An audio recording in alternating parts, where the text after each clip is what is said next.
People underestimate how good a coach Mike Vrabel is, bro.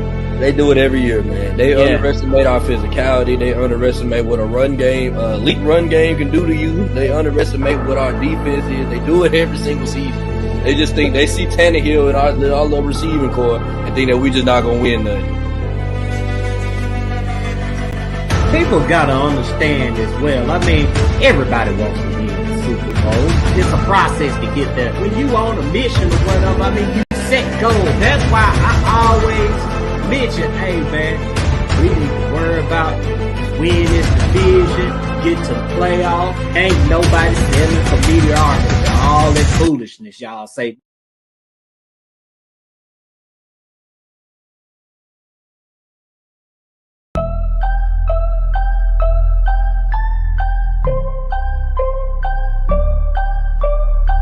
So I got a dream that I'm gonna be at the top of the scene. On every screen, making my presence something to be seen, yeah. I'll make them all see that I could be anything I wanna be. If you got a dream, then you need persistence and lots of belief, yeah. Yo, don't take that negative energy, I replace that. I just wanna be me, I don't fake that. I just wanna be free, yeah, chase that. I got a new obsession, it's helping and teaching and giving everyone a lesson. It's living and winning and building something that's impressive. I don't wanna do the same thing, I wanna be progressive, So I'ma make a new me, a new beast, a true fiend. He's everything that he wants to be. Look in the mirror, what he wants to see is a dude looking back at me. I stay on track, yeah, track things. I'm setting goals, life hacking. I'm steady stacking. I see myself being happy. A better me with a strategy that I'm attacking.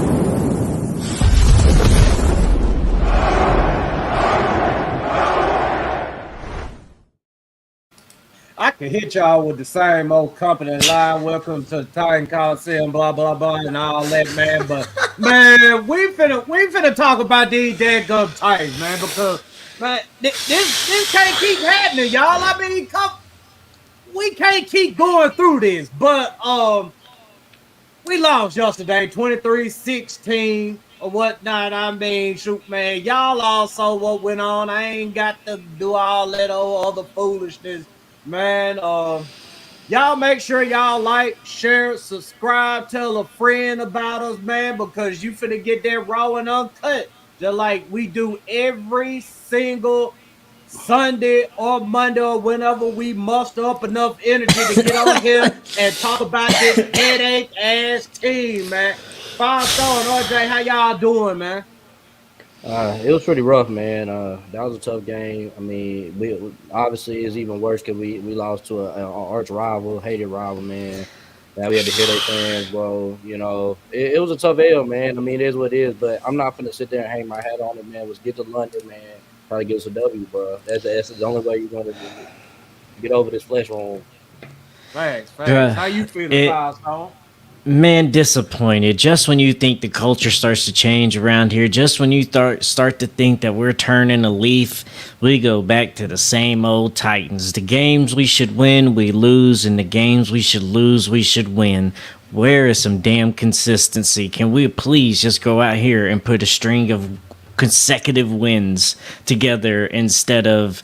I mean, God, man, Richardson even left the game injured. We still couldn't get the W, I'm tired of us losing games. We should be definitely winning, man. Yeah, man, it was definitely rough, man. But before we get into it, man, 5-star, I'm gonna pitch it back to you. Go ahead and man, tell the people about our sponsor, man. Cause man, our sponsor, boy, he finna have his beer gang on fleek like Stone got taken. Hey, man, tell these people about our sponsor, man. Yes, we are officially sponsored by Lions Den Beard Collection. So y'all make sure y'all go to lionsdenbeardcollection.com to check y'all's out. Do you want to take your beard game to the next level? Looking for top-notch grooming products? Look no further than Lions Den Beard Collection. They are the luxury brand that redefines beard care. Man, they have great products. The smells are amazing. I brought some out there to Nashville. I let Morocco and them smell it and everything. Man, it's not your same old beard oil smells. It makes your beard soft. It gives it the actual, feeling that you're looking for, the grooming that you need. And hey, the ladies love the smell. I promise you, they want to touch the beard. They're gonna love how soft it feels, and then they're gonna be like, "Oh, it smells so good." So trust me, lionsdenbeardcollection.com. Use promo code Coliseum, and you're gonna get 25% off your order. Does it work on goatees? Works on gold tees, bro. Hey, they got some female products too. They do got some lip gloss about to come out for females as well. So it's not just for men. So go check it out, men and women. And they got a bunch of products out there, and they're really good products. Yes, sir, man. Hey, man, let's go ahead and get to it, man. I'm looking at the comments right now, man. And I was gonna ask y'all what y'all want to get to first, but hey, we're gonna let the people rock out on this one, man. He most definitely gotta go. I mean, You got to it address the ain't even elephant in the room. discussion about that. Yeah, man, it ain't even no discussion about it. You can't defend him. The only people that can legitimately defend him, they sound foolish, but we're gonna get to that a little bit later. But man, Kristian Fulton, man, I mean, it's horrible. The real question is, the real question with me is, how does he go? Is he getting cut? Is he getting traded? You know what I'm saying? The best thing I say to do is trade the dude. Trade him at the trade deadline to a sucker. You know what I'm saying? That's a sucker and trade him, bro. You know what I'm saying? Get you a 7-6 round pick out of him, bro. Like, you feel me? That's what I'm wondering. Do you think that there's a team maybe out there that thinks that they can, fix Kristian Fulton? And if so, okay, let's trade him and just get whatever they offer him, because I don't think the dude has it. I really don't. I don't like his. I know we're going to get to this too, Morocco. I don't like what he said after the game in his comments. I absolutely hated what he had to say. And this camera's moving on me and shit. But I hated what he had to say and how he defended himself. Like, that's the last thing you want to hear from a player after a game that you had like that, was no self-accountability and understanding of what you did wrong this game and just blamed.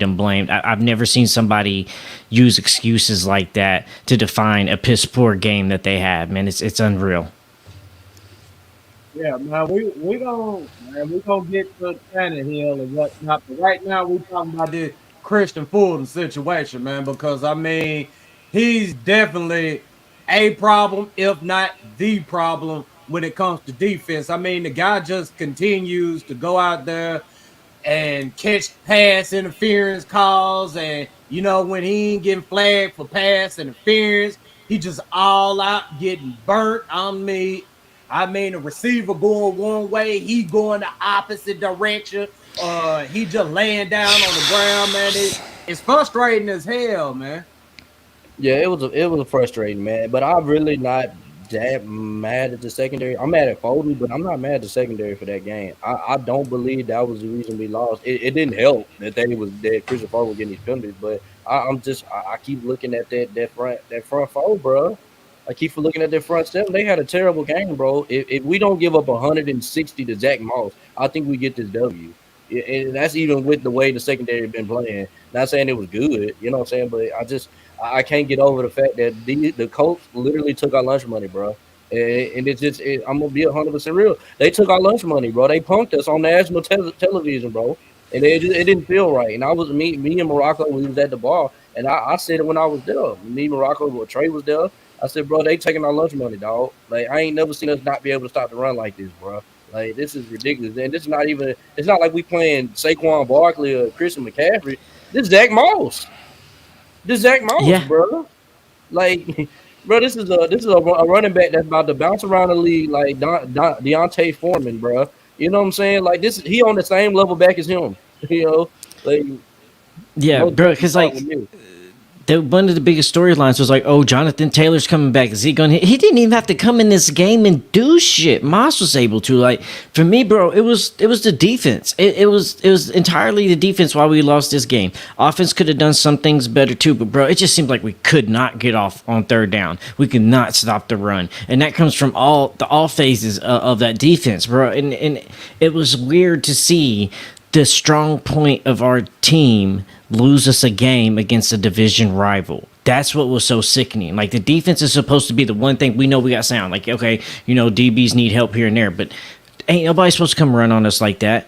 Ain't nobody supposed to just be taking. Bro, they took up so much time in that fourth quarter. So much time, and we couldn't stop them. And then, Fulton goes out there and gets PIs again, over and over again, jumping routes again, giving up plays all over again, time and time again. It's like, how in the hell did the best part of our team cost us this game that we should have obviously, easily, clearly won? I just felt like, man, my bad, Morocco. Go ahead, man. I just felt like we were mad undisciplined, man. Like I said, I was on listening to 104.5. I heard Mike Keith, man, voice of the Titans. You know what I'm saying? And he basically was saying, he was like, bro, like he just felt like once Zach Moss started getting, once he broke that big run, it just felt like we were very undisciplined after that. It just felt like, okay, we're trying to do too much to stop this running back, and it was killing us in other phases of the game. And if you watch Zach Moss, he runs very, very patient.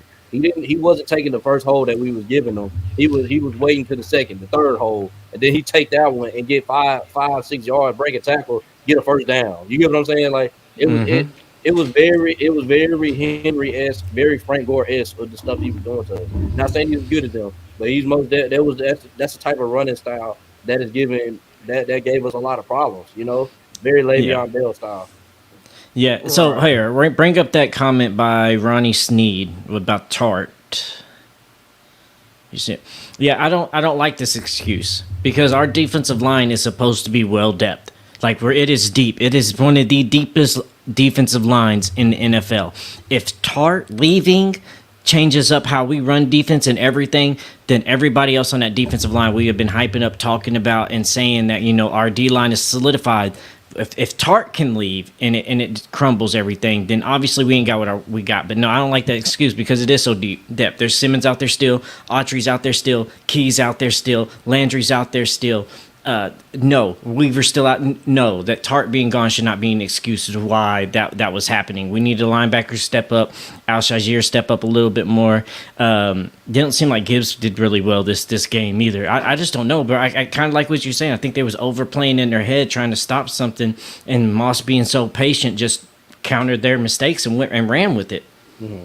Yeah, see, I don't view it as an excuse. Actually, it's a fact. I mean, we just got to be straight up, man. Tierra Tart, I mean, he's an instrumental piece on that defensive line, and when you ain't got that presence on that line, I mean, that could mess up a lot of things. On top of the fact that Jeffrey Simmons had hurt his shoulder or whatnot, so he wasn't able to get much of a push as well. And then as far as our depth, I mean, going into the season, that was one of our biggest things that we were talking about. I mean, yeah, I mean the front seven looks good or whatnot, look like they should be good, but the depth behind it is kind of I think we saw that yesterday, man. So I mean, yeah, they brought in a bunch of defensive tackles today or whatnot. They made some moves or whatever. We don't know how that's going to work out, but I just know going forward, man, if they don't get back to being disciplined when it comes to they gap assignments or whatnot and being more physical than the offensive line that they're going against, I mean, they gonna make a lot of dudes look like superstars, man. Yeah, and I'm kind of like what they've been saying out here in the comments too. Landry needs to do something, bro. Like I get you coming off that ACL, but you got to do something. Weed something, bro. I forgot you're even back this season. I mean, I'm being 100% real, man. I'm still mad about that contract, bro. I'm just that contract that he got, bro. Yeah. It's not operating like a franchise, bro. We paid him before we paid AJ Brown, bro, and I'll still never get over the fact that we should have paid AJ Brown way before we paid Landry. And Landry, I know he did a lot for the defense, but I'm sorry, but a team like the San Francisco 49ers, the top teams that win Super Bowls, are not going to pay somebody like Harold Landry after one season where he had double-digit sacks, like. I'm sorry, man. I'm glad John Robinson's gone. I'm glad I don't have to see none of this mediocrity anymore. Hopefully, Rand Bro. Paul, coming from a winning organization, can change that, bro. You know what I'm saying? We'll see. And what you bringing up John Robinson too. I got these graphics here we can bring up too from the 2020 draft class and the 2021 draft class. So let's just look over this. All right. So this is 2020 draft class. But yeah, and once again, shout out to our sponsor, Lion Den Beer Collection, for sponsoring us this episode. But bro, look at that Isaiah Wilson, Kristian Fulton, Darian Evans, Laurel, Murchison. Okay, Cole McDonald, Chris Jackson. Okay, 2021. Caleb Farley, Dylan Redunce, Monty Rice, Elijah Molden. Who is that? Des Fitzpatrick, Rashad Weaver, Racy McMath, Brady Brady Brazil, man, like, bro, what? Those are some bad draft classes right there, bro. None of them have worked out. None of them, like, bro, bro, the John Robinson era was not, looking back at it, bro, it's getting worse and worse the more we look into it and we let history play out. Yeah, man, it's a straight up embarrassment, man. And I mean, I feel you. I most definitely feel you. I mean, I agree with you. But at the same time, we are where we are. John Robinson is no longer the GM of this franchise. We got to look forward to the future. I mean, But we're it's still just, dealing with his picks. We're still dealing with his talent. It's Yeah, so unfortunate. I mean, he's it's gone. unfortunate. He's gone, but his fingerprints is still all over this team, bro. Yeah, and it's gonna take a few off seasons for us to totally get rid of the bad from John Robinson. I mean, that's what people got to realize is because they say let's tank, get better players. But bruh, have y'all had a chance to look at our draft picks next year? We got a first, a second, a fourth, and like 3 or 4 sevenths or whatever. That ain't gonna cut it. That ain't gonna Bro. do shit to solve our problems in one off season. Now, granted, we got 94 million, 100 million, how much we got tap space I save coming it. available. But I I mean, save it. who's going to be out there? I mean, you can't sit up there and just throw money up out there and expect guys to come in here and uplift this team. Now, it's gonna take some time. So you might as well sit back, get you some popcorn, get your favorite drink or whatever, and enjoy this rebuild as best as you can. See, and that's the problem. We need to just go ahead and announce that we're gonna rebuild. If they just announce, okay, we finna blow the goddamn team up, bro, and we gonna try to get a bunch of young players and we gonna build off that, then we cool. You know what I'm saying? I'm not saying that we're not gonna show up to the games. It's just we can bring our expectations down as a franchise when we do lose and not be so upset as fans after these games when we feel like we're better than when we lose. You get what I'm saying? And I look at it like this. I said it after week 1. I'm like, man, we might need to rebuild, bro. I'm just looking at the rest of the rosters in the AFC, and I'm like, bro, we're not gonna do nothing in this AFC with the roster that we have. Like, it's not, you can call the perfect plays, bro, but when you got the Miami Dolphins who got nothing but 99 speed players on their team, bro, it's just hard to beat them, bro. You know what I'm saying? With the way we play, it's gonna be very hard to beat a team like the Dolphins in the playoffs. It's gonna be hard to Yeah. beat a team like the Chiefs. Yeah, and like Ronnie Sneed said, the AFC is freaking loaded, bro. It's loaded. Yeah, bro. Nobody in this division is gonna do anything to me, bro. I think that everybody in the division gonna get put out the first round if they go to the playoffs. Like, Yeah, bro, AFC is tough. And kind of to your point, I think it's just like this offseason, like we was even optimistic. Like, okay, all right, Fulton looks like he's working out. All right, Caleb Farley come back doing good. If Harold Landry can come back from the ACL, if Traylon Burks can stay on the field and stay healthy. But all those things haven't happened. So now it's like, all right, we was optimistic that y'all could turn this around and these players was just, that was fluke. But it's starting to look like, that's who you are. And when people show you who they are, believe them the first time, right? So let's not hold on too much longer. Let's figure out if this is who they are, if this is just bad luck. And if this is who they are, we need to get them out the door. But, man, for me, Fulton got to go. He got to go. He's not going to be worth what the money is going to be what he's wanting to ask for. He's constantly biting on the same shit over and over and over again. We can't have that liability on our team. We need somebody to step up there. Fulton got to go. But, bro, to your point, I think it is time to kind of fully rebuild. We might need to trade Landry. Might need to go ahead and trade Fulton. We definitely need to trade Fulton if anybody will take him. We need to trade some of these young talent people that's from the John Robinson draft and get as much draft capital, because I know people's going to want to say, Byard, Henry, and all that, but like they're older, they're not going to be as much. If we can get some younger guys that's got John Robinson's fingerprints all on them out of here, I think they'll have more draft capital than some of our older guys. I think they should keep Henry though. I will say this, like, I mean, I feel like if we're gonna rebuild, bro, you might as well just gonna keep Henry and let him get these records that he wants to get. You know what I'm saying? But my thing is with that though is that like Kevin Byard can stay too. Just it's these young players that I won't trade.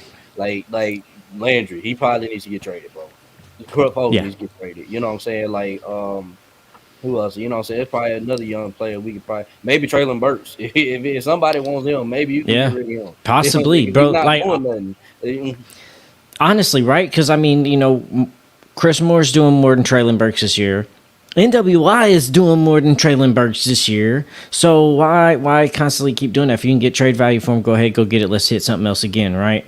And to your point too, I would say for a Henry and Byard, if I was Rand, I'd sit them down. If this is what we're gonna do, right? If we're gonna blow this up and start rebuilding, he was like, hey, do you want to retire a Titan? If so, we're gonna give you a contract that's gonna let you retire a Titan. But if we're going to be rebuilding, so we can't maybe not guarantee to get you a Super Bowl in that time. So if you want to go to a Super Bowl, to try to get a Super Bowl, we have no hard feelings.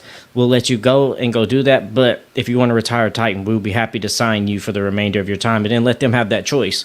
But, bro, I hope that they stay Titans because you know me, I want to see somebody retire a damn Titan. Right, man. And I was just about to get to that too, man. Man, when you making them type of decisions, I mean, everybody's for sale, man. I mean, you say, you want to keep Henry, you want to keep Byard around or whatnot, but if the team come to you and they present you with something that you damn near can't refuse, I mean, it's just the reality of the situation, man. And I mean, it's a tough conversation to have, but at the same time, when you got, the team performing like how they performing, I mean, these discussions got to come up. The Titans got a lot of veteran players that's on their team right now, and in key positions, man. I mean, especially with quarterback. I mean, we just gotta, we just gotta move accordingly with their situation. I'm not saying bitch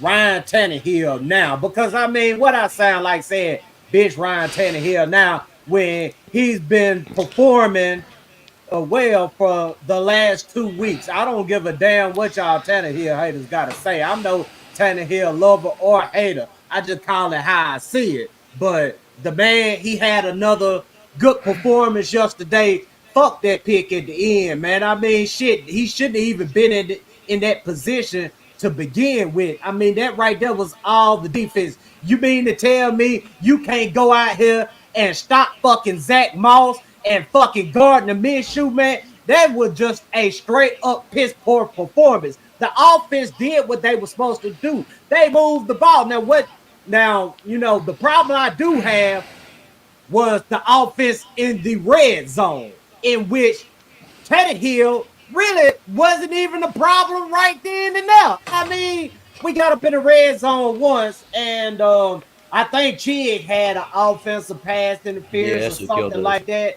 I mean, and we can't keep going through that with Chig neither. I mean, I understand Chig is a second-year tight end. It takes a little bit longer for a tight end to develop because, I mean, he's having to learn how to run routes, learning how to block. I mean, but still, though, you can't do dumb shit to hurt the team. That's my biggest thing. And you cannot put Chig's offensive pass interference off on Tannehill, because what those penalties do is it sets the offense back. So you got Tannehill, let's say, on the 10-yard line or whatnot. Tannehill can make a play to score a touchdown on 10-yard line. Well, you go out there. You've seen it too. You go out there and you catch a penalty and set this man back 10, 15 yards or whatever. I mean, bro, you making it hard on the dude. You making it hard on the whole offense to succeed. The play calling and everything, in which, we're going to talk about the play calling as well in the red zone, because it's definitely a problem. But yeah, man, I mean, we just got to quit doing dumb shit to hurt the team on offense and defense as well. Bro, as nice as it is to see us finally, we've had kicker issues before. It's nice to see us make field goals and not miss them. I'm tired of seeing us kick field goals. We need to go out there and get touchdowns, bro. That's been so tiring, constantly getting field goals. we got to go get touchdowns in those situations, and that's what's hurting us in these situations. Sal's crazy, man. We ain't getting Caleb, bro. I would love that too, bro. But he has no interest in the Titans, and now with this new shit in college, bro, they've learned that they can turn and put the cards in their hands, and that's what he's going to do. He's already said he might come back next year if the teams at the first of the pick ain't what he wants. So I don't think Caleb's going to come here as much as I would love that, Sal. Yeah, man. But let's talk about Derrick Henry right now in the run game, man. Because I mean, shoot, man. I mean, he didn't hold court yesterday. I mean, truth be told, I mean, the offensive line held up well, I guess, in pass coverage, even though the Colts wasn't doing anything to put any pressure on them, because the Colts, they play bend but don't break defense. But I mean, we couldn't get nothing going with Derrick Henry. I mean, Tajay Spears had the touchdown or whatnot off the little trickery or whatever. But I mean, yeah, man. I mean, what's going on with Derrick Henry in this run game, man? Is it a situation to where Derrick Henry is slowing down, or is it this offensive line that can't get a push up front?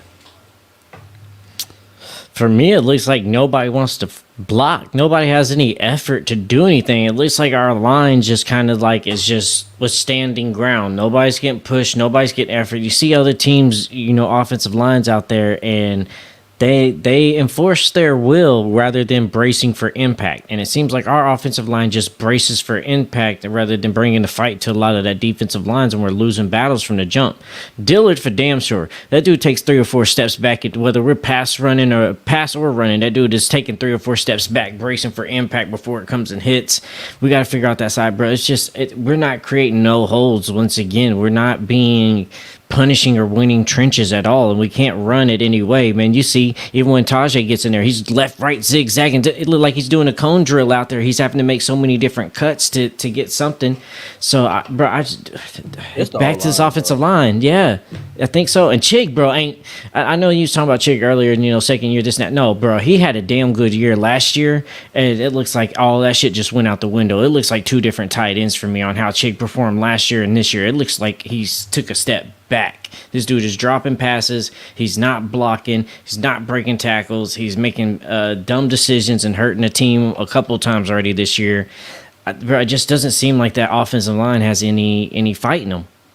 Before we get to you, RJ, let me say this right here about Chig. See, the difference between Chig last year and Chig this year is Chig wasn't asked to be the man last year. I mean, it's easier for a guy to go out there and make plays when they don't have that pressure on them of being the guy.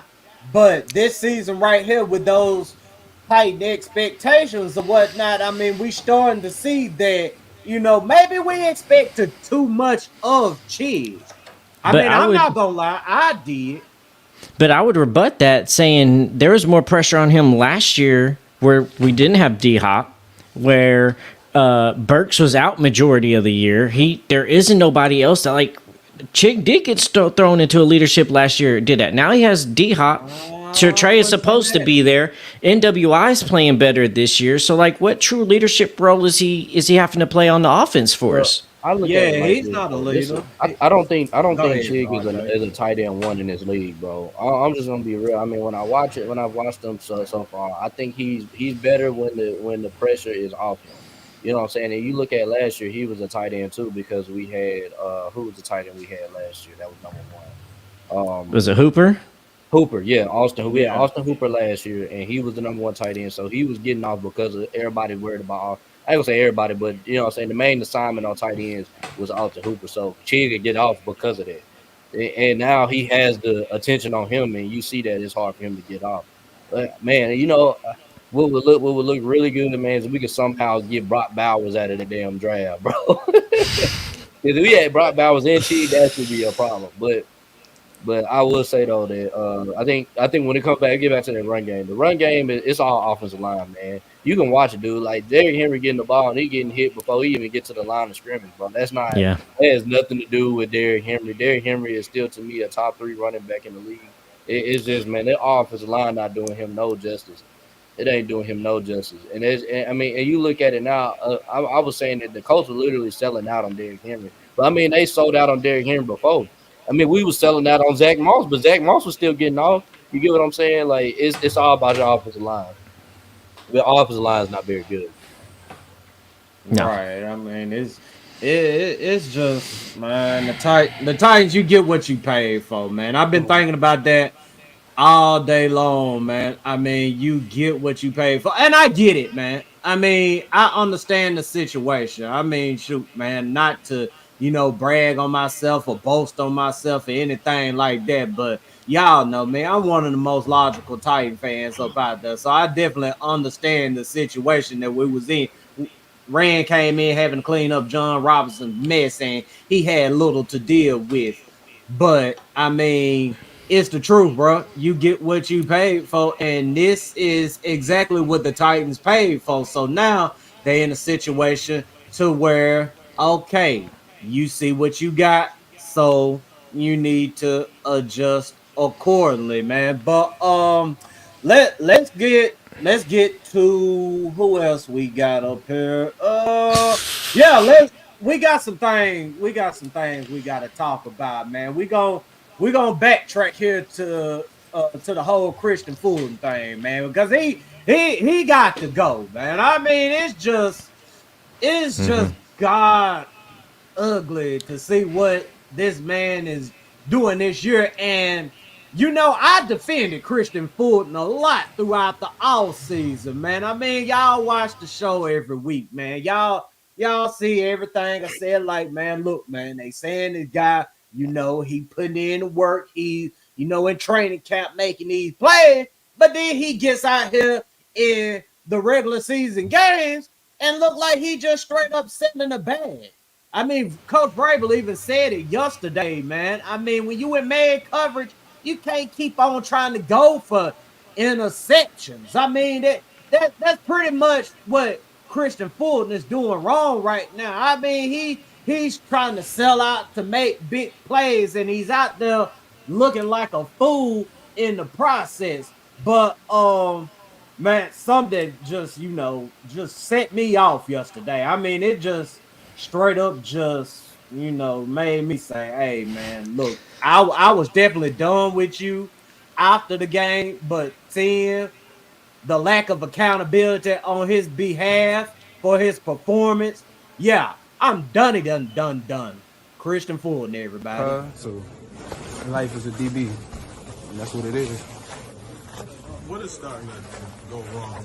Typically, you're a very technically sound quarterback, but some things aren't happening. What's going on today? I feel like I was very sound today. I mean, besides one play, with the one with 11, where he caught the out or whatever, it was on me, I guess, bad eyes. But for the most part, I think today was, technically sound. Obviously, they made some plays or whatever, but I mean, it's hard when you got to play against, the refs and the DBs. I mean, and the receivers.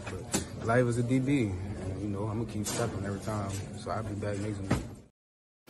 Man, look, man. I mean, you can't sit up there and say this shit after you got your ass motherfucking burnt yesterday, man. Sitting up blaming the fucking refs. I mean, that right there is just straight up ridiculous. And what's even more ridiculous is his parents, specifically his goofy ass daddy, getting on Twitter with his foolishness. Look, bro, your boy, he's a grown man. He's a grown ass NFL player. Everybody know what comes with that. And just looking up and down his Twitter page, he talks shit to motherfuckers all day, every day. So I don't want to hear this bullshit about him. Oh, he defended his son. Yeah, he defended his son's trash ass play on the field.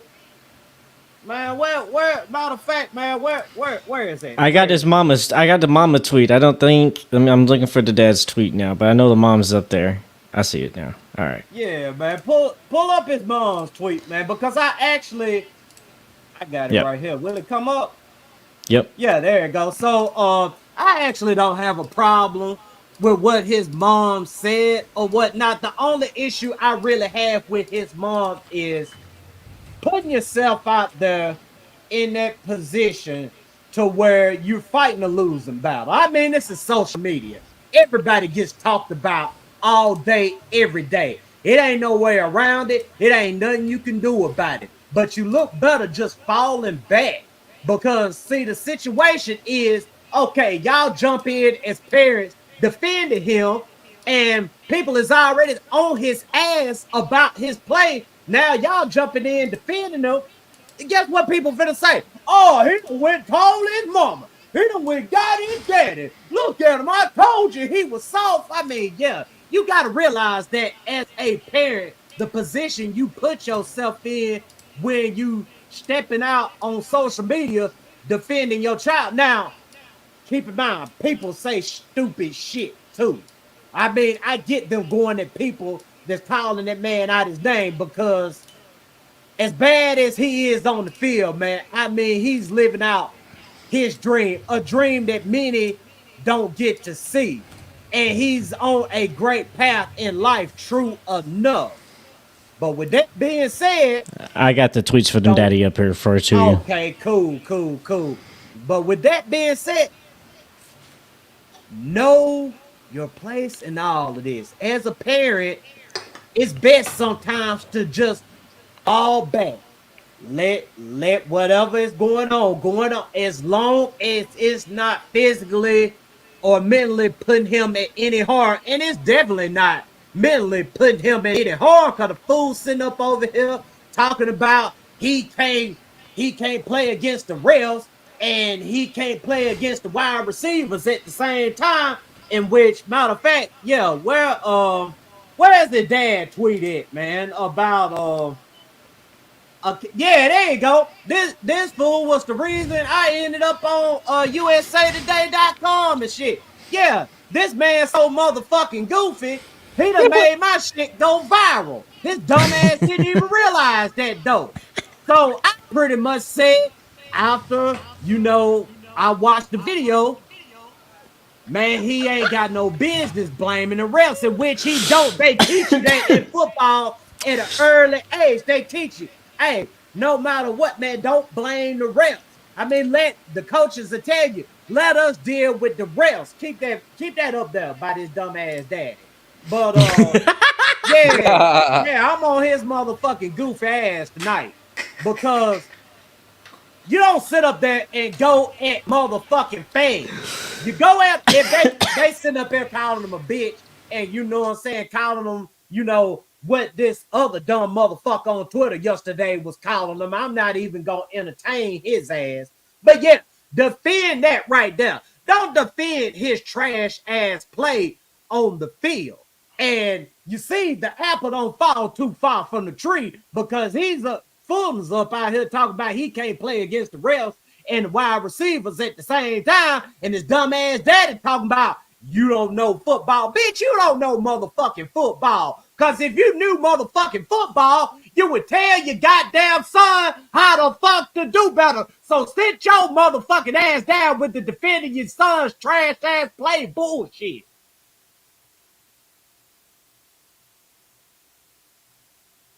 Get him, Rocco. Yeah, Get him. we needed a moment of silence. I stand on everything I say, and I'll tell him straight to his face.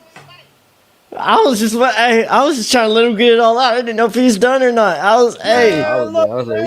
don't sit up there and do that bullshit. Going at the fans. I mean, what kind of example is you setting for your son? You don't know If football, anything, man. if anything, you tell your son, hey son, look, put your phone down. Fuck what they talking about. You go do what you got to do to get better on the field. I'm not finna respond to that bullshit. You don't get up here responding to it either. Hell, Kristian Fulton got a whole goddamn brother out here. I ain't saying motherfucking word. He doing what's right. I mean, he's staying up out of. He's not making the situation worse, like his crazy ass daddy doing. Like, bro, he literally set up and responded to every single fan who had something to say about Kristian Fulton's play on the field. Like, bro, what you got going on? I mean, you sitting up here wasting all this time motherfucking responding to fans. You could be using that time to talk to your son to make sure that your son's straight after everybody is on his ass on Twitter. I mean, I ain't even a damn parent, and I can sit up here and tell you this shit, man. I mean, come on, it's common fucking sense. Yeah, I look at it like this though, man, bro. How can you say what Morocco after what Morocco said in that tweet? How can you tell him that you don't know football? That wasn't a bad take. He's blaming the refs and not blaming himself for his performance being ass. Like that was an ass performance. If it wasn't your son, you'd be in there saying that he played like ass. Like come on, bro. I don't mean to Come on, bro. Now ain't nobody sit up and go at people all day, every day on Twitter, man. I mean, go ahead, man. I'm heated right now. I'm getting heated. I need to fall back. My bad, man. I'm getting a phone call, but I was saying that, man. Look, I look at it like this, bro. If they not calling you out your name, they ain't saying they're gonna kill you. You know, just kill your son, this, that, and the other, bro. It's nothing he's saying. It was wrong, bro. Like he's critiquing how he's playing out there, playing the game. It's gonna happen, bro. You have an NFL son, bro. They're gonna have opinions about your son, bro. You know what I'm saying? I look at this, that, and the other. Just imagine if your son was the quarterback, bro. You know how many people critique quarterback left and right, but you a corner and you getting called out by your fan base. Obviously, you're doing something wrong, bro. You know. We know, cuz. But yeah, man, 5-star. How you feel about it, man? I'm still it's just ridiculous that you're gonna come out here and say, well, you don't know football. No, clearly your son don't know football. That's what you need to be talking and telling your son, is that he don't clearly know. Yeah, man. I mean, it's sad. It's a sad situation to be in, man, because I mean, you got to have that type of awareness as a parent, bro, because I mean, your son getting blasted all over social media, true enough, but you jumping up out there doing all kinds of foolishness. Hell, he's not even engaging in the foolishness. So why the fuck is you out there engaging in the foolishness?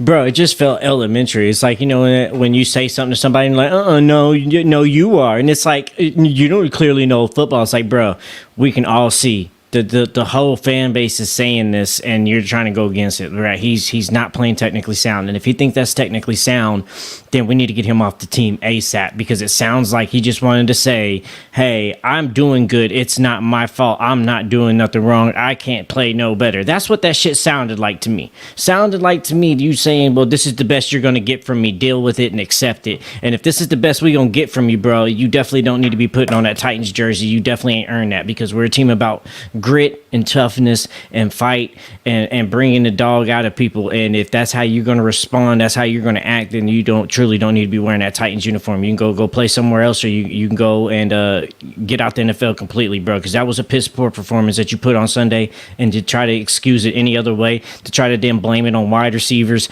and blame it on the refs, is just pathetic in an attempt especially from a pro athlete, to do something like that. Stand your ground, take your accountability, and understand you played a bad game. And then parents come out and double down on it, bro. Don't make no sense. Just know that you played a bad game. Say, hey, I'll do better next time. Silence out the noise. Go out there and talk with your play, because your play has been saying a lot more than what you've been saying. It's even overshadowing how your off-season workouts routine has gone now. So get on the play and go get on the field and make a fucking play and shut the fuck up. Let's see that. That's what we want to see. Right. And I mean, go ahead, RJ. I'm finna get to this comment right here, because I think it's time to start blaming Mike Vrabel for some of this shit, bro. And he said Vrabel lost the team. I don't think that he's lost the team, but I ain't gonna lie, bro. He's gonna have to start taking some accountability, bro, for these L's that we taking, bro. And I know it's a tough conversation to have, because I like Mike Vrabel. I like who Mike Vrabel is. I like how he goes about himself. I like the way he's a leader. But bro, I'm sorry, we not winning, bro. Any other coach that ain't winning in the league, bro, you gotta. It's the same thing that's going on with New England and Bill Belichick. Bill Belichick is the greatest coach to ever coach the game, bro. But right now, he's struggling to win games. They just got blanked 34-0, bro. You know what I'm saying? Back-to-back 30-point losses, bro. Exactly. You get what I'm saying? Like, I get it. I really like Mike Vrabel. I like what Mike Vrabel has done in the past. But, bro, if you're not getting the job done, we might have to look for another coach, bro. Like, this is how it goes in this industry, bro. In that industry, but this business, dog. You know. That's kind of what defines great coaches from good coaches, right? Good coaches can come in and coach some time and make a change, but great coaches can know that when it's time to pivot and change up schemes, right? That's kind of why Andy Reid is such a great coach. You've seen him pivot, change things, adapt to how the football's going, adapt to the players he has, because it does feel like a moment right now where people aren't buying into what Vrabel's preaching. Do you know what I'm saying? It's starting to kind of feel like that. So you need to go out there and reassert. You need to go again. Like, you need to make a splash something, whether it's cutting somebody that they didn't expect to get cut at a certain time, to let them understand, like, hey, we are going to demand something from you. Because right now you're saying all this and players like, but we don't see you demanding nothing. Everybody's still around here you've been bitching about, that you've been calling out, that you've been saying ain't been playing good, ain't been playing through these soft tissue. They're still here. So what's really the threat? What you're really going to have to go do is you're going to have to cut somebody. You're going to have to let somebody go. You're going to have to make an example out of somebody. You're going to have to go bench somebody, pull them off the field, let them know this type of play, this type of mentality, this type of effort will not be tolerated. And if this is the type of effort and mentality you're going to bring, you are not going to wear this uniform and you're not going to represent this team or organization. It is time to make an example out of something or someone or some team somewhere to take over back, to let people know that you're not playing no more. It kind of feels like you've gotten comfortable in this place. Like, this is what we're going to do. We're going to do. No, bro, it's time to make a splash. Go out there, make a mark. Do something that grabs this team's fucking attention and gets that spark lit back underneath their ass. Just remember, man, what I said when we was at my house, bro. I said, hey, the Game of Thrones lady, she watching, dog. She's sitting there with some swords in the back of her goddamn chair, bro. She ready to cut somebody's head off, dog. If this shit keeps up, bro, she gonna cut somebody's head off, bro. Yeah. I'm telling you, bro. It might be Mike, bro. It might be Vrabel, dog. She gonna cut somebody's head off, bro. This shit keep it up. Like, this coach ain't what she want, bro. Yeah, man. I mean, I'm just thinking back to I guess it was last year or earlier this year or whatnot, when he sit up there and called out Kristian Fulton, David Long, Derrick Henry, whoever the hell he called out or whatever, as repeat offenders, whatever he said. And I just think about what's going on now with Fulton and his play, because Kristian Fulton wasn't all that damn bad. I mean, before this season right here, I mean, I could have a legitimate argument with somebody that's saying, oh, Kristian Fulton, number one, I mean, he sucks, blah, blah, blah. I mean, you just saying that because you hate the guy. Well, it's true this year. I mean, that man sucked or whatever. And we just said earlier that, he looks like he's going out there trying to chase a big play or whatnot. And I know for a fact Vrabel ain't coaching it. I mean, he just all I said. You can't go out there and keep on trying to go for interceptions and man coverage. And I think Vrabel is dealing with a lot of that when it comes to the players or whatnot. Not saying that he's losing the locker room, but I think quite a few of these players coming out there, moving and grooving to their own beat or whatnot, instead of sticking to the script. I mean, it just this season right here. I mean, I just been looking at things that's going on. Whether it be in Fulton or somebody on the offensive line just keep on getting a false start or some kind of dumbass penalty or whatnot. I mean, it's very uncharacteristic from a Mike Vrabel-led team. Bro, that's why he's going to have to go out there and make an example of somebody. Somebody's going to have to do something. Like, last week would have been the perfect time.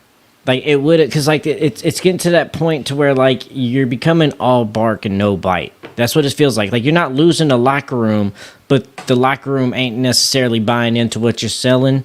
and they're not buying into the threats that you make, that hey, this is what we're going to do, this is the type of team we're going to be. No, because you still got guys around here that clearly are not the type of guys we want in this locker room, and they're still here, and you're just making subtle jabs at them here once in a while. So no, do something. Show us that you're really about it now. Like, we need to see it. Like, you're a good coach. We believe in you. I believe they're going to give him at least maybe 2 years with Rand. You know what I'm saying? Because they want to see what Rand can do to put together. But at the same time, nothing gets a coach fired quicker than losing the locker room or players not buying into your philosophy and your system. Once that shit happens, you're done. It's just done. And he's at that pivot point right now. Like, this year is becoming that year where, bro, you need to go do something. And last game would have been it. If when Fulton got that PI, or when Fulton got that blown coverage, you was like, boom, benched, you're done. And you put somebody else in, the rest of the team would have took notice.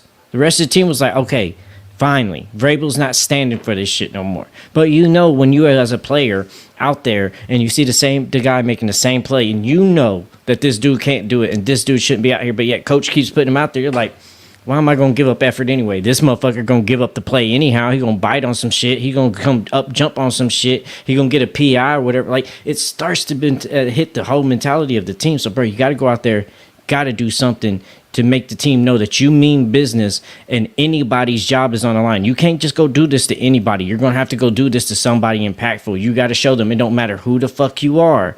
If you come out here and you play bad, your ass will sit on the bench. I don't give a damn how much money you played. I don't care how, or they paid you. I don't care how buddy you are with Rand. I don't give a damn how much Miss Amy loves you. If you ain't out here playing how I need you to play, you sit your ass on the bench and watch. Yeah, man. Let's get to this comment right here, man, because this comment right here, I think he talking about the 4th and 1 play, man. If you go back and look at that play, can you seriously sit up there and blame Derrick Henry for that? I mean, come on now. I mean, I'm not gonna be a big ass goofy like Kristian Fulton daddy and tell you you don't know football. But I mean, if you got any kind of understanding as to what went on or whatnot, you would know damn well that shit was not on Derrick Henry. I mean, when they snapped that ball, you could see the confusion going on. I mean, they had 2 people motioning or whatnot, and then just the play call itself. I mean, it was just. I hate to call exactly. I hate to sit up here and say play calling, man, because I mean it was into that, but yeah, man. I mean, it was a terrible play. Just looking at how the offense was moving the ball. The offense was moving the ball in the air. Shout out to D-Hop too, man. Y'all motherfuckers sitting up there talking about he watched, but goddamn it, he came back and showed you, man, I am far from washed. He did his motherfucking job yesterday. But back to this shit with Derrick Henry not getting the yard or whatnot, man. I mean, if you, like I said, if you sit up there and looked at the play and take time to understand what was going on, you can see the confusion going on within the play, and the play was stupid to begin with because you didn't get upfield running the ball down the Colts' throat. No, you got upfield with that play action. They were biting so damn hard on Derrick Henry, they were giving up every goddamn thing in the air. And as you can see on that play, I think it was Grover Stewart. I was telling RJ about it yesterday. I said, bro, they biting hard as hell on Derrick Henry. And you can see it yesterday. As soon as they snapped that ball, boom, Grover Stewart goddamn in the backfield. He biting hard as fuck on Derrick Henry. Why the fuck is you sitting up here calling plays to run the ball with Derrick Henry when these motherfuckers is biting in the play action pass? Been working all goddamn game. I told you that shit. I told you that shit at the damn bar, Morocco. I told you. I said, look, we don't Ty's doing this shit again, bro. It's clear as day. Derrick Henry is not going to beat the Indianapolis Colts, bro. Just like the Saints game. It's clear as day. Ryan Tannehill is not going to beat the Saints, bro. It's clear as day. We're not going to run the ball on this team today, bro. Play fake. We're killing them throwing the ball. Just keep throwing it. Keep throwing it. You feel me? It's working. Stick to what's working. We keep doing this, bro. I don't understand it. Like, bro, I get it. We are a run first team. I get that. You know what I'm saying? We always been a run first team. But we got to figure out how to beat a team passing, bro. Like we're gonna have to beat teams passing sooner or later, bro. Like we want to get over this stride, bro.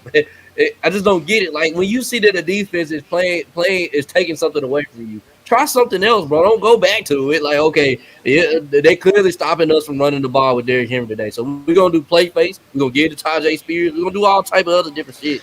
You know what I'm saying? Why, bro? Why 4th and 1? Why are we gonna get it Derrick Henry, bro? They clear as day selling out on Henry, bro. They clear Bro, as it's not day. even, and it's not even Hey, that we get to gave this it to comment right Henry. here. Address this comment right here, 5 Stone, since you got it over there in your corner right now. Because I mean, I'm Yeah, getting back because here. No because offense. it's We appreciate you coming and everything, man. We're just having a disagreement right now. It's all good. it's not that you gave it to Derrick Henry on 4th and 1. It's how you gave it to Derrick Henry on 4th and 1. That's the issue for me, right? We're in shotgun side by side, so you know that they have been blitzing. You know that they have been getting behind the line on us with run plays already. Do you really want to give it to King Henry, where you just here's the ball now start getting momentum like a shotgun run, or do you want to sit in a single back or I formation where he can get some momentum going and Tannehill's coming back to put the ball in his pocket so he can get some momentum going before he gets the ball to impact and hit a 1 yard? Or do you want to sit there, hand it to him for a shotgun where you guys are putting a foot in the ground and start building up momentum from the jump? And even to that, they're biting on it. Play action that bitch. Do a jet sweep, something. They have been focused and zoned in on Henry. Use that to your advantage. They can think that Henry's getting this ball on this play. Sell it. They're going to bite on it. Go get the one. You could have ran play action with Henry, had Chig just run a drag route across and 2-yard pass, you're good. Like, it didn't have to be nothing spectacular, but you lined up to give Derrick Henry to get 1 yard in one of the worst ways of running the ball that you can to try to pick up short downs. Like you run out of shotgun when people are blitzing, you want to try to draw past them and throw them off guard and shit. Not when you're trying to pick up 4th and 1. Put them in a single back, put them in an I formation and give them the ball if that's what you're going to run and do it. But if you ain't, don't do it from a damn shotgun. I look at it like this though, bro. If a team is doing a good job on Henry, like the Baltimore Ravens in the playoffs, like the Indianapolis Colts yesterday, bro, you're gonna have to find some other way to beat this team, bro. We're not gonna beat them running the ball and this, that, and the other. So when the game is on the line, 4th and 1, bro, what do you think they're trying to do? They're gonna come after Henry, bro. Like that, you knew they were playing Henry. Like, come on, bro. Like it's just, and maybe it's just because I play Madden or something, or maybe I just can play chess, bro. But bro, come on, bro. Think PlayStation sometimes. Like, Bro, even if you are Henry. Like, Keep that Even shit if you- simple. I bet it's just what it is. and even if you are going to go shotgun in that situation, okay, then have Henry on one side and Spears on the other. Yeah, All right, and let's run some type of option or RPO or something.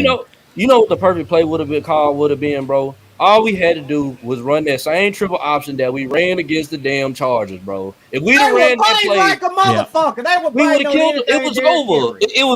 Henry. We would have scored a TD, bro. I'm telling you, bro. If we would have just played fake to Derrick Henry, and then we had Tajay Spears running with Tannehill, it was a wrap. It was a wrap.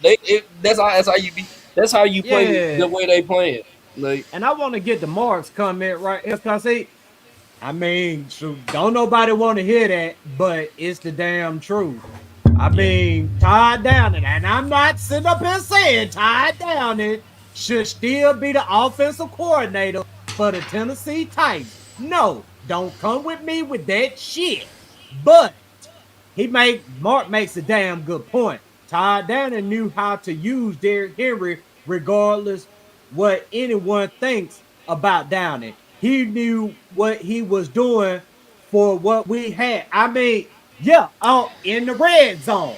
And Buck Rising, I believe, brought that up today. I mean, for everything Todd Downing had going on, for all the foolishness Todd Downing going on, the one thing, and this is what got Todd Downing a promotion to offensive coordinator. That motherfucker knew what the fuck he was doing in the red zone. Now, granted, we didn't get there very damn much, but when we got there, we didn't have these problems that we're having now. And I think, and I hope like hell, Tim Kelly realizes that when you get in the red zone, bro, you ain't got to do too damn much because I mean, the field is so damn condensed. You can't do much.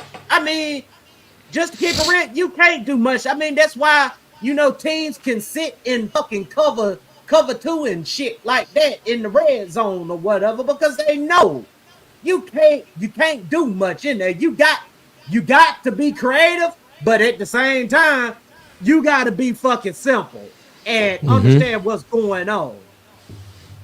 Yeah.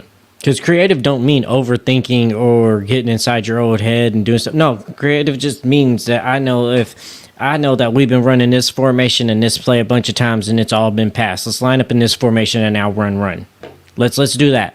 I bet they bite like that. It just takes that type of shit. We're not asking for you to necessarily go out here and be Sean McVay in them, but just be creative enough that when you realize like, oh, they're biting on Henry. Okay, let's use this to our advantage now in this situation on a 4th and 1. Like, be smart enough to know that you can make the adjustments.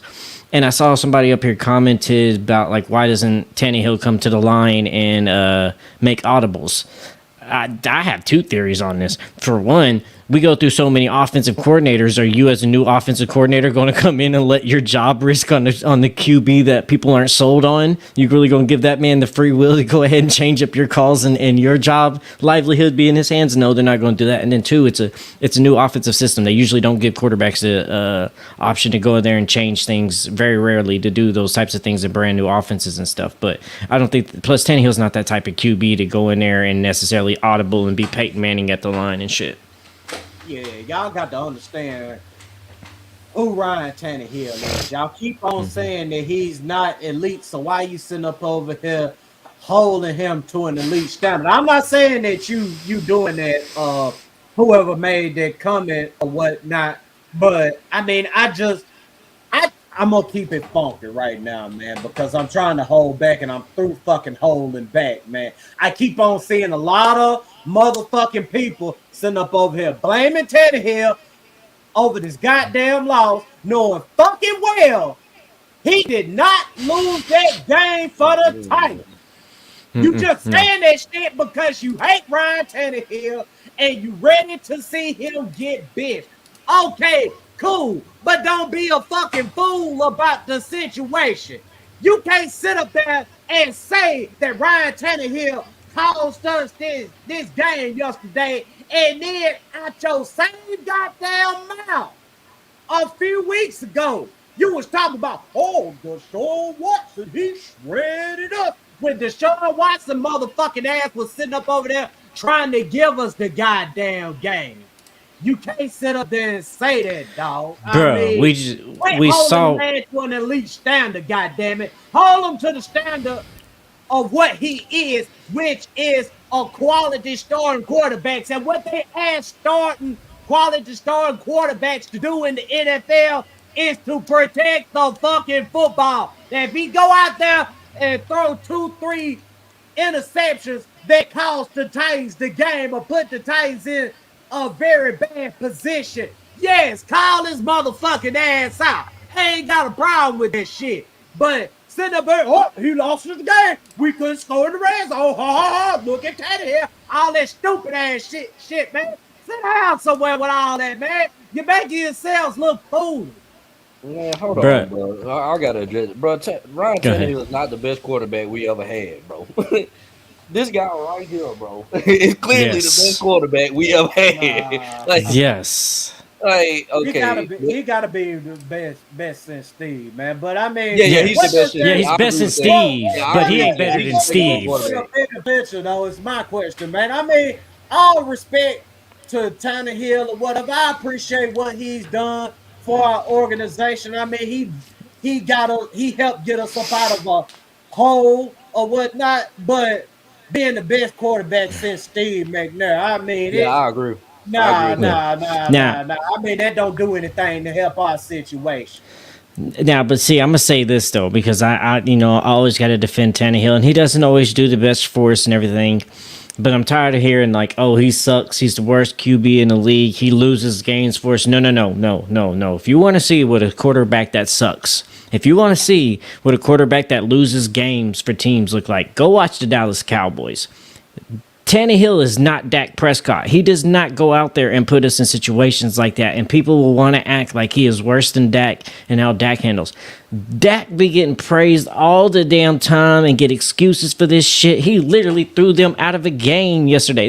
They had to bring in the backups yesterday. Do you know that shit don't fucking happen? There was 4 drives back to back. He threw interceptions back to back to back to back to back on those drives. It was either 3 or 4. I can't even remember. He threw so many damn picks. But he came back out, threw another pick. Came back out, threw another pick. Came back out, threw another pick. Then next thing you see, Cooper Rush is coming out. It's like, yeah, they're whooping your ass 42-10. The fuck is going on? But they act like that's Tannehill. I'm gonna be real though. I think Ryan Tannehill would be a much better. I think Ryan Tannehill could get the potential out of the Cowboys because they don't need an elite quarterback, bro. Like they just don't need a quarterback that's gonna sell them. If Ryan Tannehill was on the Cowboys, bro, they would be a better team than what they are. Like, think about this. Dak is about to lose his job to Trey Lance, who lost his job to Mr. Irrelevant.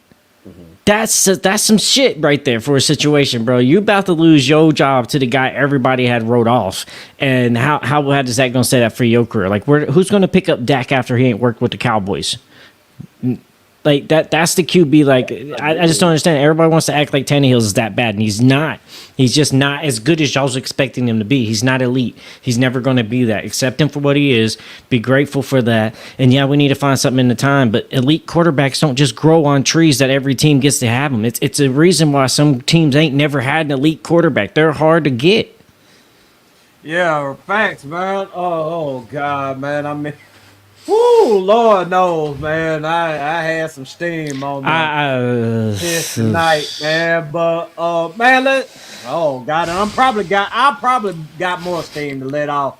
But let's talk about this London game, this London situation before we get up out of here. And shout out to everybody in the comments tonight, man. I mean, I know we couldn't throw all these comments up on screen tonight. Our apologies about that. But we really honestly do truly appreciate y'all coming in here, watching us, hanging out with us, interacting with us, man. I mean, man, I can't say enough great things about y'all, man. Y'all make this show for us, man. But man, this London situation, man. I mean, I'm already getting heated over how the Titans going about this thing, man, because the Ratbirds, they having a fair share of foolishness right now. I mean, if y'all didn't get a chance to watch highlights of their game yesterday with the Steelers, man, I mean, y'all should go back and see that, man. I mean, it's right on par with, some shit that the Titans do. I mean, the Ratbirds, they go through the same type of foolishness as well. Only difference is, hell, they got 2 goddamn Super Bowls out the shit because goddamn, they figured out a way to build all-time defenses over there to defend their foolishness on offense. But yeah, man, this team, the Ravens, man, they struck out to London. They probably up over there right goddamn now. They getting adjusted while the Titans sitting here in Nashville or whatnot doing God knows what. I mean, I ain't questioning nobody's work ethic, but what I'm questioning is how in the hell are y'all going to pick up after this game Sunday, get some practice in, jump on a fucking flight Thursday, get up on there Friday, God knows what time, and get up and play a fucking football game Sunday, bro. I don't understand how they moving with this situation right here, man. Somebody got to explain that to me. Well, see, like, also, I think, if I remember correctly, London is 6 hours ahead of us. So that's what they have of a time difference to deal with, is 6 hours ahead of time. So wherever they go, they're going to be 6 hours ahead. But it's still the sleep difference, the time of day change, like jet lag, all that shit's very real. And I'm kind of with you. You kind of want to get there as early as possible to deal with that jet lag, get, accommodated to that new change of schedule and timing and letting your body adjust before just dumping it on them like the weekend of the game. So I'm with you on that. I kind of wish they'd go a little bit sooner and not wait till the last minute, but I don't know. I see a lot of teams don't take these London games serious. Man, where Yeah. you, man? Man, keep Fulton ass in Nashville first. I'm concerned. I tell you that. He don't even deserve the vote after his food. Fulton trash, bro. But at the Yeah, same gotta time, though, go. I'm gonna be in London. So if any Titan fans are traveling to London, you might run into me. So you know what I'm saying.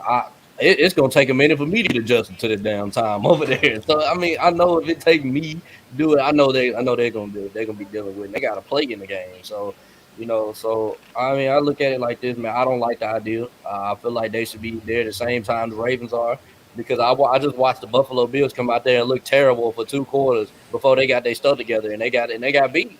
In Jacksonville, they just stayed in London. You know what I'm saying? They stayed over there in England. So I just look at it like this, man. Just they better not come out here flat, because we gonna blame that, bro. You just giving us more ammunition for this L. And I'm sitting here and I'm thinking, man, I don't know what you guys think about this Firestone Morocco. If we lose this game and we're 2-4 going into this bye week with the trade deadline on the horizon, are we buyers or sellers? We selling. I Sellers. mean, unfortunately, I hate hope to we're see it selling. because it buys into that old foolish ass tank bullshit or whatever. Here I go, finna get on one again. I'm gonna try not to, but somebody help me understand how can you sit up there and want your team to lose games or whatever, thinking about the future. You ain't looking that fucking far ahead in the goddamn future to be sitting up there talking about some goddamn tanking. Like, bro, do you honestly wake up every motherfucking game day, goddamn put on your Titan gear, head down to the bar or sit in front of your TV and just say, oh, yeah, I'm ready to watch my team lose a fucking game. No, bro, you ain't that motherfucking spineless, man. I mean, I ain't with that tanking bullshit. But at the same fucking time, you got to be real about the situation. If the Titans come up out here flat in this London game, they got to make some fucking changes. They got to, whatever been going wrong over this stretch right here, they got to fucking address it. And if somebody come knocking on their door, wanting one of your goddamn players, and they got something that you can actually fucking need, yes, you need to be selling that motherfucker. But I'm not sitting up over here endorsing no goddamn tanking bullshit. Nah, man, I don't watch motherfucking sports to sit up and want my team to lose. Nah, my family ain't built like that. I ain't never been built like that. Anything in my life, I don't sit up and give up on a motherfucking thing. I don't do these goddamn hype videos to go sit up and talk about some goddamn motherfucking tanking. No, man. No, for me, bro. For me, it's definitely sell, right? It got to be, because at that point, like we had optimism, like, okay, we could rebuild and restructure without having to necessarily tear everything down. Okay, we wanted to see some things from some players. At that point, we're 2-4. We've kind of seen what you are at this point. If I'm ran as a GM, because the early beginning stages, college football's already been going on. We kind of know what's going to come into the draft. We kind of got a full scout on that, so we kind of know what was realistically options for us in this upcoming draft. Now we know what we're going to need. Now we see what the team is doing. The bye weeks there where we can kind of get everybody together. Okay, what you seen over here in college? What have you seen with our players? Anybody you have a question mark about? Trade, get them gone. Do it. Yeah. Just let him go. I don't care if it's Elijah Molden. I'm not saying not tank, but we need to. We're just saying this team isn't good. That's what I'm saying. It's time. It's time to figure out what the cancer is and cut it off and get rid of it. That's what it's time is. Not tank, but it's time to figure out what the problem is and get it the fuck out of here. And the problem ain't just one player. It's a conjoining of players and a mentality, and it's going to take some moves from the GM. It's going to take some moves from the coaching staff to reaffirm that, hey, we're not playing here. We do mean we're trying to go get a Super Bowl, and there's a level of play we expect to be met here. So if we go into this 2-4, you evaluate this full team. And anybody can be traded. That means, hey, trade Will Levis if you want, trade Malik Willis if you want, trade Elijah Molden. Definitely go ahead and trade Fulton. Bro, I don't care. Like, there has to be something that you have to. There's only a few people I would say that you absolutely don't trade. But if we're 2-4, you know what's coming up in the scouting report. Get rid of people. Try to get us up some value. We got money for free agency. Let's get some draft capital. Shit, everybody got a price, but let me get to coming from my bro Chores, man. If we lose, do they sit Tannehill? See, okay, I'm finna break it down like this right here. Yeah, changes most definitely need to be made if they go ahead and lose this game. But at the same time, you gotta you gotta look at how they viewing the team right now, and just me knowing Mike Vrabel and how he roll or whatnot, I think it would depend on the math. If you know what I'm saying, you understand what I'm saying. It's all about the math. I mean, you look at the division, you look at the conference or whatnot. If you sitting there at 2-4 and you feel like you got a chance, you still got a chance to make a run at the playoffs or whatnot. Nah, I don't see Ryan Tannehill getting benched in that situation. But if he looks at the math and sees that, we gonna be sitting here, this team is trending up, this team is, trending down. They could come back up, but you know, either way, we don't feel good about this situation. Yeah, that's a situation I could see Ryan Tannehill getting benched. I mean, tell me if that makes sense or not, y'all.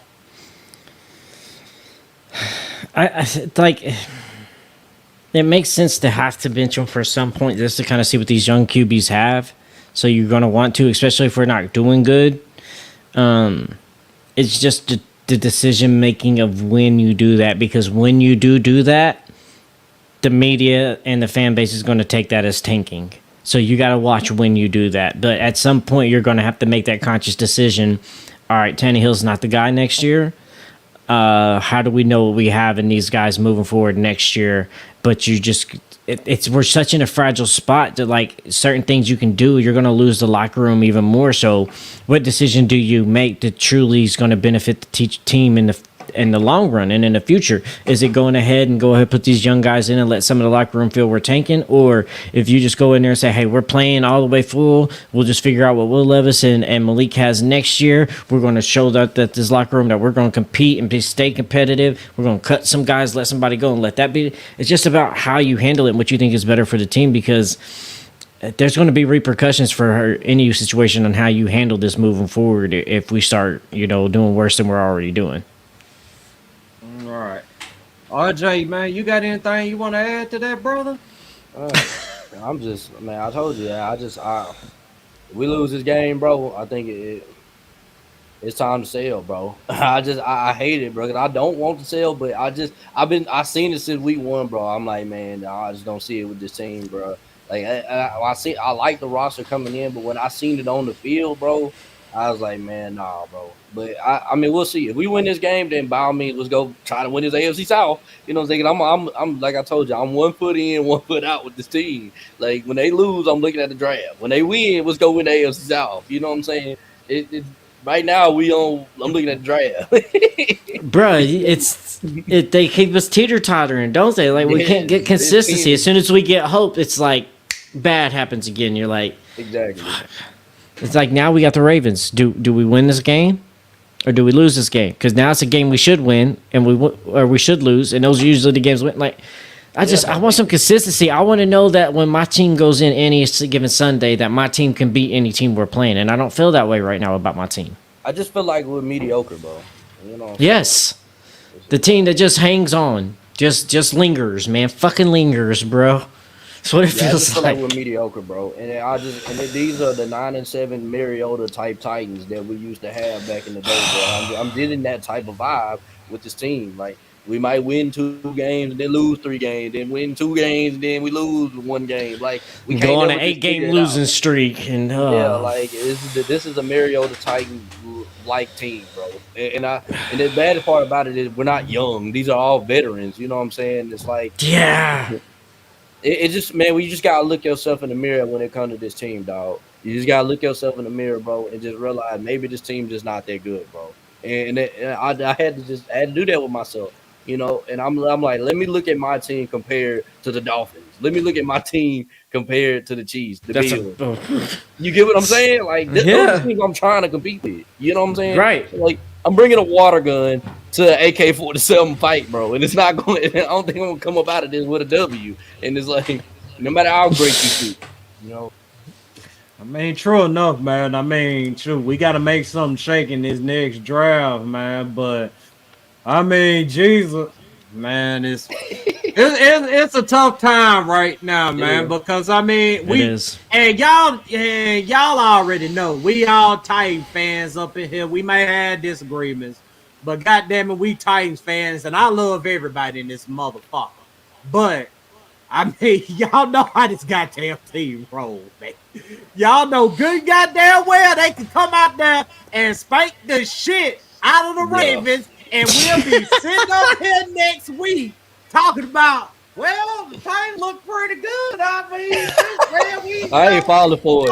You ain't Nah, getting I me. follow for it. I ain't falling for it. If we beat the brace out the Ravens, I'm gonna be on here saying, You "No, say I'm not that, getting but my hopes then, up." goddamn it, you be It's, walking around this motherfucker all giddy and shit. see, Morocco, bro. The crazy part is we got the Ravens and they look good. I mean, obviously they look good on paper. We beat the brace out them, bro. We got the Falcons and the Falcons look trash, bro. And we're gonna lose to them, bro. I'm telling you, what? That's how that shit goes. That's how the team been trending. Like, And we honoring we having what alumni week that we yeah, we played got the Oiler uniforms too. the Falcons. Yeah, we got Yeah. the Oilers going on, man. I mean, good Lord, I hope it be dope, man. God, man, because I hate fucking losing. Bro, I hate do too, losing with bro. It's not a good everything feeling. inside of my soul.